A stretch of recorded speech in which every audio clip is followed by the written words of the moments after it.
going all the way back to January 14th, 2014, what was that day like for you before the shooting?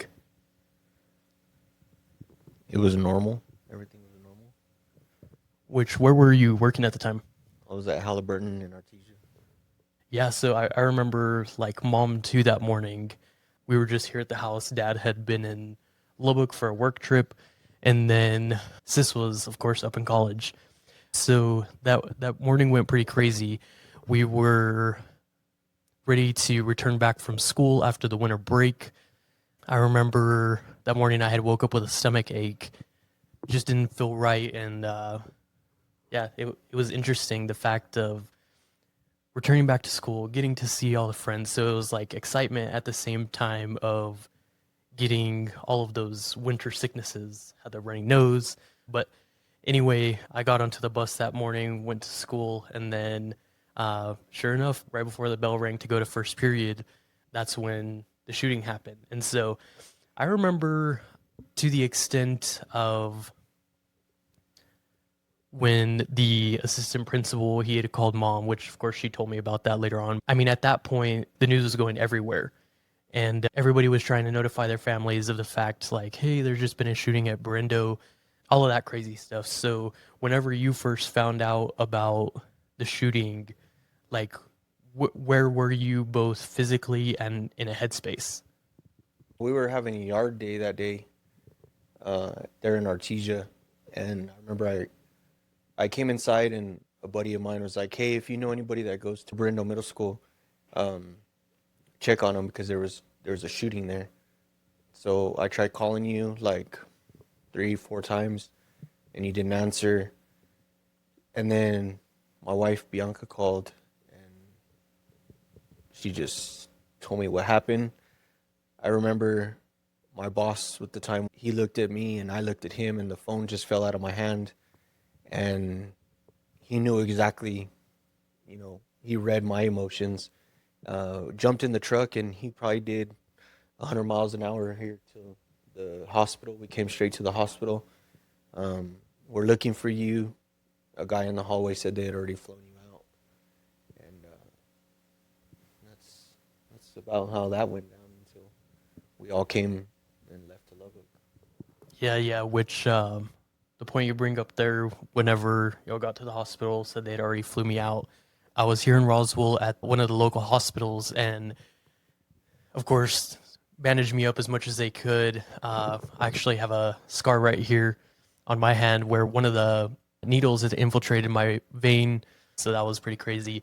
But then I was airlifted to UMC in Lubbock, where I was in the operating room for, golly, how many hours do you think? It felt like forever. Yeah, I bet. I believe it was about 9, 10 o'clock that morning up until roughly midnight.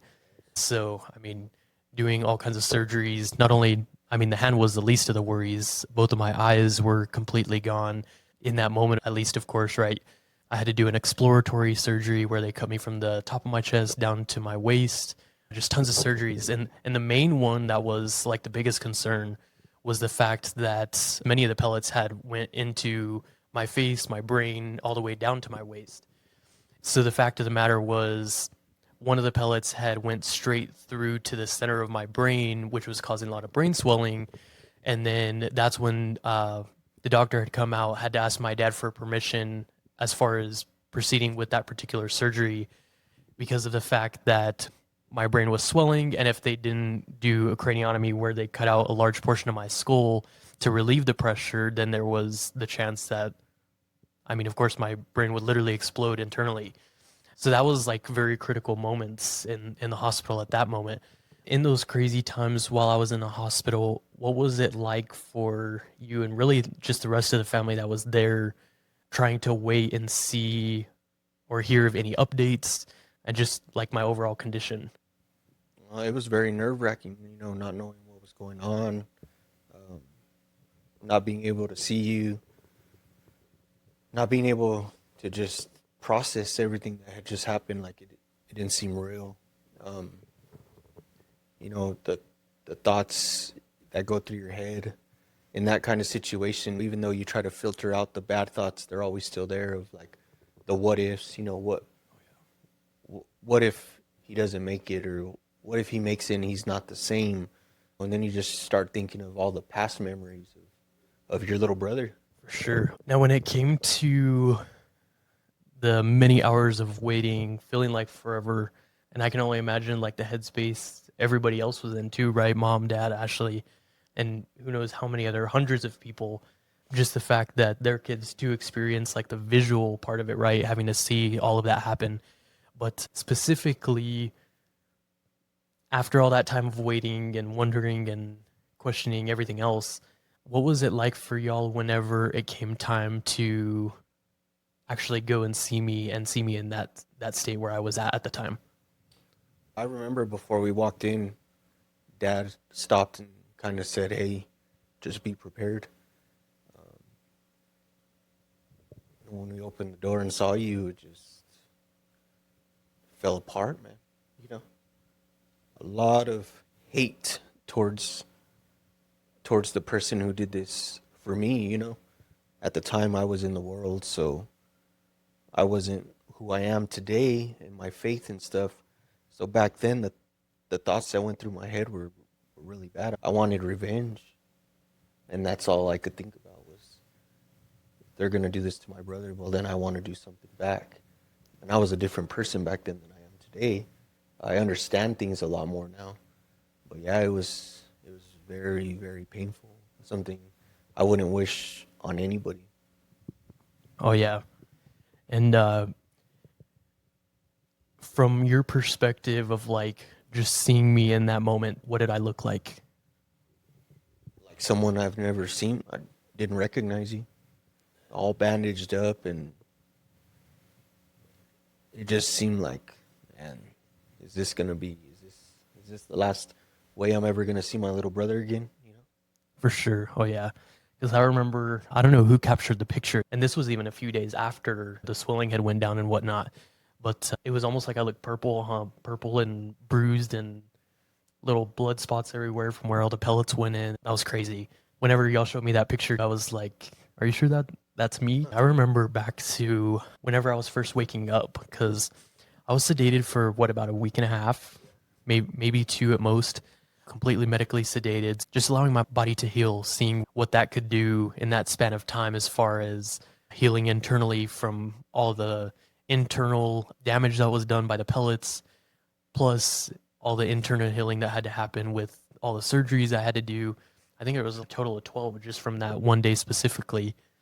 But after I was able to wake up from that sedation, I remember my hearing was crazy. Everything I could literally hear times 10. And so I was like, "Can y'all whisper?" Anytime somebody would touch my hand, especially that one time somebody visited me, they touched my hand. My goodness, that was painful. Out of all the things that could have been painful, like that's the thing that was painful, which looking back, super thankful for that. Then we got to the fact of, okay, now he's eating ice, he's able to take down fluids and whatnot. And I remember at one point you had asked everybody to clear the room and just kind of give us that space for a moment. And you were asking me the questions of like if I knew what happened and kind of what that looked like. So can you explain to them what those questions were as well as what was going through your mind at that time? Well, Mom didn't want you to know what happened, but finally, everybody went to the McDonald's house, and it was just me and you. I stayed with you that night, and I just asked you if you remember, if you knew what happened, and you asked about your classmates and if the school was still standing because the school had exploded in your face, and kind of sat there for a minute, and I just told you, no, man, you were shot, and you were in shock, and I remember the first thing you said to me was, "Please don't do anything." All you cared about was your fellow students' safety, and that I didn't do something crazy to who did this to you. Yeah. No, for sure. Which the crazy thing too is like I can only imagine what my thoughts would be if the roles were reversed, right? Then in this particular instance, like if somebody hurt y'all in a similar way that I was hurt, I could only imagine what I would think. And so that's why I was like, if I know what my mind would be capable if I seen something like that, like this happen to them. I could only imagine what they're thinking too. So going a little deeper into that too, I remember after you had told me you were shot and all of that stuff, I think the shock set in even more after we started talking about who did it. That was like something I never expected to hear because of course growing up in school we have all these friends and some of them are kind of distant friends, some of them are like your best friends forever. And then other people you just see them as you walk throughout the halls and whatnot.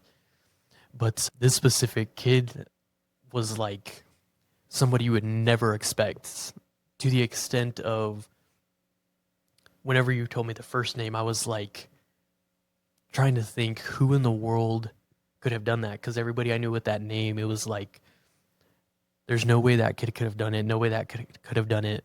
So like, are you sure they have the right person? And then whenever you said the last name, I was just like in complete shock because how in the world could a kid you would never expect, like straight A student, somebody who was like one of my closer classmates, right? I mean, I worked with this kid every day in one of our classes together. And so how could a kid like this get to that type of mentality to actually carry out something so violent, right? Because I was crazy to not only experience it from like my perspective, but I can only imagine like on the outside what people experience having to see somebody take a gun, shoot it literally at this crowd, and then after the fact, I was right there losing who knows how much blood, and they just seen it all. So it was just crazy to picture like that this one specific kid could cause that type of chaos. And then of course later that year, how we found out that it was because of that one specific bully, right? Somebody who wasn't even at school that day. Now with really with everything we experienced throughout that time in the hospital, and then of course after I was physically stable enough, how they transported me to Dallas for rehab and all of that. Even thinking back to way before any of this happened, right? We've always had a real close relationship throughout the family, right? Mom, dad, me, you, and Ash. And it's always been that way.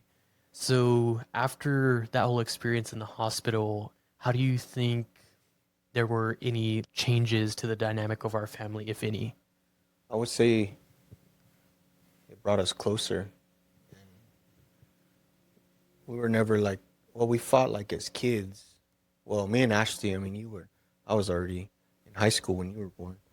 Um, but it made you realize what you have and how to cherish those around you because you never know, what could happen or when they wouldn't be here no more. For sure. Oh, yeah. And our family has gone through the ringer with so many different situations.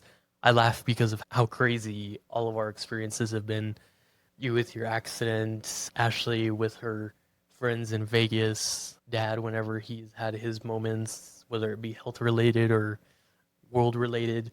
And so definitely when it comes to overall like how we connect with each other, it seems like no matter how much the world tries to get to us, it just makes us stronger, both our connections with each other as well as our faith, huh? From that day forward, we experienced the whole hospital situation, lots of healing for sure. Because I was in UMC for about 2 weeks, and then whenever they transferred me to Dallas, I think it was probably about another 2.5 weeks, huh? It was from January 14th until February 21st when I got to come back home. But then as life went on, we thankfully have been able to kind of move past that as much as we could anyways, right? Or so we thought at least, because then came July 2nd of 2014, and that was the day we had to go into the sentencing for the shooter and pretty much sadly relive that whole entire day from a courtroom perspective, which I think was probably just as hard, if not even harder, because now we had to recount all of what happened during that day, the pain that not only we went through, but the other family who had somebody that was also injured, plus the whole community. That was just like a whole experience that was quite awful within itself. Within the state of New Mexico, there were certain types of laws and regulations and whatnot that the state had to abide by when it came to sentencing. And so at the time, they couldn't try a 12-year-old as an adult for committing a crime like this. And so when it came to what charges that they were going to press against him, it was really like, okay, he was 12 years old at the time of committing the crime. We can't charge him with XYZ, but we're going to go ahead and charge him with the fact of battery with a deadly weapon, bringing a firearm onto school grounds, and a couple of other charges that were mixed in there. But then the result of that came to the fact that he was only going to be sentenced to the age of 21 with the possibility of parole at 18. And so whenever you found out that particular detail, what were your thoughts as far as how much time he was going to have to serve? I was pretty upset about it because I felt, he acted as an adult in doing what he did. And I understand he was a kid at the time, but it takes a different type of person, different type of mindset to have the guts to take a gun to school and to pull the trigger, to have everything thought out in such a meticulous way of how it was going to go down. He may have been a kid at the time, but his mind was definitely sharp enough to act as an adult, and I feel be charged as an adult. I agree. Which there's many different perspectives that go into the court sentencing too, right? Because even though I don't believe we necessarily like went to trial per se, but you also got to take in the perception of what the judge, him or herself, gives, plus what any of the people say whenever they go onto the stand, right? Both plaintiff and defense. And so that was crazy, but I agree the fact of you never know where somebody's mind is at, and the fact of being conscious of that we don't know where people are at within their head, plus understanding that sadly, despite the fact that we have a justice system, it's not always going to play in our favor, whatever the case may be. After we had to move on from yet another crazy day, the court hearing, life went on. I got the honor of being the best man at your wedding, which was the coolest thing ever. Then she made me an uncle, which was probably the best part of my life so far. And shoot, now today I'm the uncle to four kiddos. That's huge. But with all the stuff you've seen me do all of these years, I've been in student organizations, I've been traveling the states, speaking different places, talking on policy, writing up policy, like all of these different things. From your perspective, how do you think I've changed over these years from these experiences that I've had? Well, we all know that God kept you here for a reason. And I feel that this is the reason, to show what you know from your personal experience and the changes you want to make as far as helping these other kids that are in school now dealing with bullying and just the whole overall subject. Yeah, because the craziest thing too is what caused the incident that I was in, that kid bullying the shooter, and of course the shooter wanting to make people feel the pain he felt and get his point across. He was tired of being bullied, all that stuff. The worst part about it is it seems even worse today, huh? Even now with kids in school, you can see how these kids talk to each other. I even heard the other day one kid whenever we were there at the school telling this other kid the fact of like, hey, you're just picking on him, right? And it was like, that's not okay. So whenever I see something like that, I take it straight to the principal, because that should be a no tolerance thing. Like, why in the world do we need to go and be a jerk to that kid? So anyway, it just comes back to the fact of the reason why the shooting that I was in happened was because of bullying, yet we still see all throughout the school system kids being bullied to even a greater extent of what it used to be back then. Now we see a much higher rate of things like suicide. And then, of course, from the mental wellness perspective, we see tons of people even higher on the spectrum when it comes to the use of alcohol and drugs and who knows what else, because these days they've found a way to make something beyond just that crazy stuff. So with all of the experiences, the court hearing, and every bad and especially the good things that have come after. How do you think that has shaped you from the perspective of life overall, your faith, as well as safety? I've grown in my faith a lot. I give all glory to God. My wife and I are teaching our kids the same way, just to love one another and just treat people good. Like you said, the bullying nowadays, it's never going to stop. Just like the school shootings, ever since the first one happened, it's become an everyday norm. It's not about if it's going to happen, it's well, when's the next one going to happen? So just teaching my kids to be safe, be nice to each other and to others around them, and just trying to raise them under the word of God. Oh, yeah. Which, when it comes to treating each other better, would you agree that that's something that's also taught in the home as opposed to just something we teach at schools? I think what you learn at home is what you put into the world, honestly. Mind you, brothers and sisters, they're going to be mean to each other. That's just being siblings. But being mean to each other inside the home versus treating someone like that at school is two different things. At home that's their comfort zone. They act the way they do because they feel comfortable at home. For sure. Oh, yeah.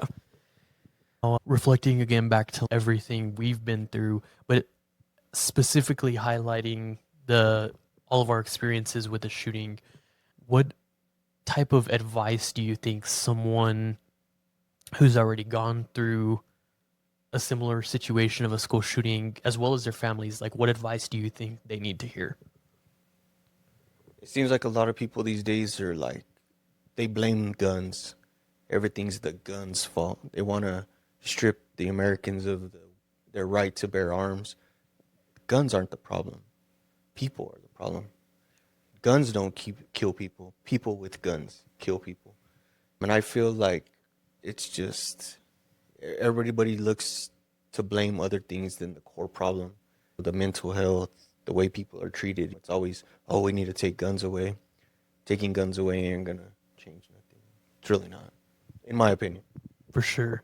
No, I agree because like you take guns away, then what are they going to resort to? Is it going to be significantly sharp pencils? People's minds get crazy whenever they don't have the necessary resources. If somebody wants to do something, they're Yep. gonna figure out a way to do it, Oh regardless yeah, if they have a gun or not. exactly. Now with the fact of understanding the world, right? A lot of people don't understand. Even whenever I go and share my personal story, they never get to see the full extent of it, like what all happened behind the scenes. And so, what message would you have to people who have thankfully not yet experienced something like this? Just teach your kids. They see something, say something. They're more worried about getting called a snitch, I guess. So what they say, snitches get stitches and all that. But as children, to me, there's no such thing as snitching. They're just little kids. I mean, what are they snitching about? That someone took something they weren't supposed to? I mean, it's not that big a deal. But if someone's getting bullied at school and they say something, to me, it's them standing up for that person.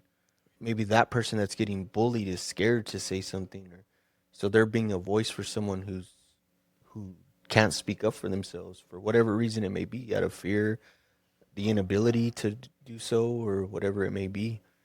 Just to teach your kids to know right from wrong, what should be happening, and not, it's not always fun to be the cool person. You don't have to be mean to people to be cool. You just gotta, love each other, For sure. have love for each other the way God loves them. So, as far as like all the crazy things that I've done with this particular story, I mean, I used to want to go extra big, or what I thought was big back then, huh?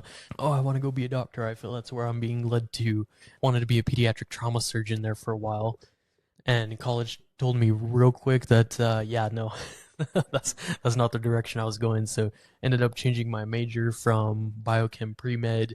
I was a nutrition major there for a little while, and then finally settled on business, just because I knew that at some point I wanted to build my own empire.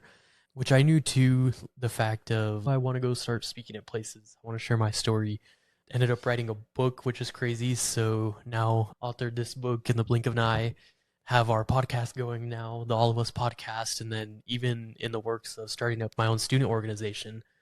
So with all of that, all of what we've experienced together as a family, what is a message you would hope that listeners of the podcast, readers of the book, or anybody who comes across our story, what do you hope their takeaway would be?